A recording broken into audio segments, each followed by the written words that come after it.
په یو څو ټیمونو کې الله جل شانو په خپل بندګانو باندې فخر کوي، فخر د فرشتو په مخ کې. تاسو وګورئ کنه دا ټیمونه به هم دي چې رزق سره برابر کړه، خو چې الله امر وشو کنه نو بیا جناب څوک څه کوي نوړی نشي والی په دې به الله ورکوي څه. تاسو ویډیو وګورئ ښه. ترى دقيقتين حتى لو نحضر. خش حط لي بسرعة بسرعة بسرعة. لا حول ولا قوة إلا بالله العلي العظيم. أقسم بالله إني كنت حسبي الله على ابليسك يا أخي. أنا من يوم أخطأت ما كنت أنا والله يا ولد النار حظ يا ولد النار. كل بنحطه في الحاضر بنفطر عليه.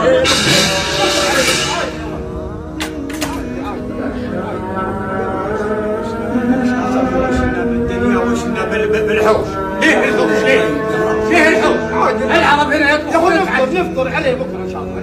عادي الواحد يكون خفيف خفيف الواحد يكون خفيف ویډیو کتل کنه جنابو. ګوره دا خو چونکې پېشمني ټیم دی، خو د الله جل شانو امر دی کنه کله چې الله اکبر ووایي نو روژه به څه کړي بنده کړي. تاسو ته پته ده چې الله به په دې څومره اجر ورکوي د انسان له. ګوره په یو څو ټیمونو کې الله جل شانو په خپل بنده باندې فخر کوي. دا خو چونکې د پېشمني ټیم دی کنه، یو خو پېشمني الله جل شانو به خصوصي رحمتونه راوړي، خصوصي رحمتونه. زموږ ډېر مسلمانان دي چې هغوی پېشمني نه کوي، وروسته اوده شي خبره ختمه. د پېشمني نه محروم شو، د پېشمني د ثواب نه محروم شو. د پېشمني خوراک ته الله جل شانو د برکت خوراک ویلی دی. او نبی اسلام فرمایي زمونږ او د یهودیانو د روژې صرف فرق څه دی؟ هغه پېشمنی دی.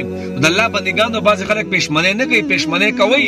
د هغې نه پسو کله چې روژه ماتې دا ټیم روژه ماتې دا ټیم که نه، او دا خوراک درته پروت دي او د الله امر نه دی شوی که نه، نو په دې ټیم کې الله جل شانو په خپلو بندګانو ډېر یو قسم لا هغه ناز پې کوي. ناز نه څنګه چې زموږ په خاندان کې څوک داسې یو غټ نوکري وغیره وغیره ما ورته پې ناز کوو. دغه شان د فرښتو په مجلس کې د فرښتو مخې ته په انسان باندې فخر کوي چې دا وګورئ که نه تاسو چې دا مه پیدا کوئ، زما امر چې نه دی شوی، زما حکم چې راغلی نه دی، نو وګورئ روژه نه ماتوي. د دنیا خوراکونه ورسره دي، خو څه زما امر نه دی شوی نو روژه نه ماتوي. الله اکبر. تاسو دا وکتلو د عربیانو دا ویډیو وه، ډېر یو عجیبه یو عبرت پکې پروت دی. یو خو مطلب په وختي کار کوئ، هر یو کار څه دی وختي کوئ، د وخته دی چې هر ځای ته ځئ. او بل دا د الله امر چې وشو نو بیا څه کوي خوله نه ور وړي.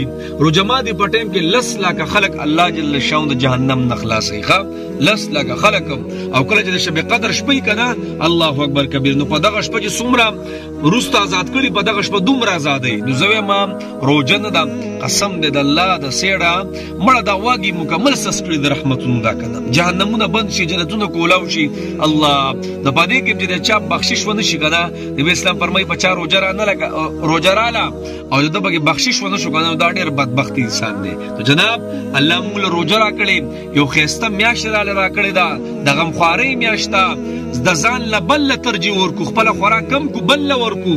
الله په خپلو کور والو ښایسته خرچه کوو، الله به موږ له دنیا و آخرت ښایسته خوراک راکوي. او که نه جناب صرف میم زرما ټوله زما ګاونډ کې څه نشته، نو ګورئ دا بیا ډېره خطرناکه خبره ده. زما نبي خو فرمایي وایي چې پروت راوړې که نه مفهوم داسې دی، او ستا د ګاونډي سره پروت وغیره نه وي، خوراک یې نه وي، د هغه پروټو د هغه پوستکي په لار کې مه اچوه، سیټ ته چېرته اچوه. الله الله. نو جناب روژه میاشت دا د غمخوارۍ میاشت ده، هر څه پکې په وخت کوو، د یو بل قدر پکې وکړو، د یو بل عزت پکې وکړو، د یو بل ضرورت ته پکې وګورو، د خپل مسلمان ضرورت ته پکې وګورو، او خپل حق ختم کو او د بل حق مخکې کو. نو ګورئ بیا الله څه وایي روژه زما ده او دې بدله به زیم الله. د نورو اعمالو بدله الله جل شانو د فرښتو په ذریعه ورکوي، خو د روژې بدله نه ده، دا الله په خپله به درکوي، په خپله. ښه نو مړه چې په خپله درکوي که نه، نو ته پوه شه چې دا به کم عملیات. الله تاسو دوی د خیال واسه یا مذاق دی یا صحیح دی که نه، خو زمونږ هم چې د دنیا خوراکونو دې تیار شي، خو چې الله امر وشي که نه بیا خوراک مونږ نه کوو، او چې د الله امر وشي که نه بیا خوراک مونږ کوو د ماښامې. نو زار شم د روژې نه الله دې زموږ زندګو کې بار بار